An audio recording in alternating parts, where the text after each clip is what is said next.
Hey there, Scott here with Saws on Skates. Today I'm going to show you how to make this simple folding cupcake stand. It's great for parties, showers, and weddings. You could even use it as a display at a craft show or an antique show. Let's get started. First I cut 8 pieces of 1x2 for the rails and drilled pocket holes in each end. Next I cut 4 pieces of 1x2 for the legs. I used a few pieces of scrap wood to help with the spacing between the rails.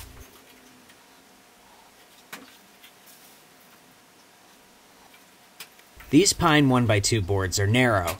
I normally use coarse thread pocket screws to assemble pine projects, but this time I'm going to use fine thread pocket screws. This is a coarse thread pocket screw. And this is a fine thread pocket screw. It's a little smaller than the coarse thread pocket screw. The smaller size should help prevent cracking these narrow boards.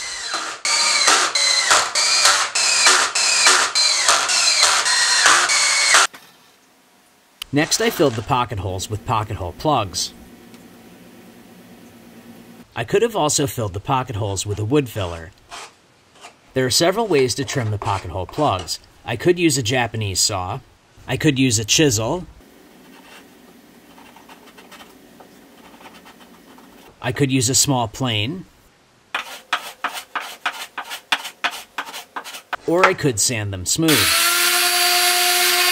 When the plugs were smooth, I used a filler to hide any little imperfections. Next, I added a decorative hinge to the top and bottom of the legs. Then I applied 2 coats of a chalk-type paint. I thought it was easier to paint the stand with the hinges in place. When the paint was dry, I removed them and then finished painting the hinge area. Next, I cut 3 pieces of 1x6 for the shelves. I used coffee to make a natural wood stain for these shelves. Check out the coffee stain tutorial for more info.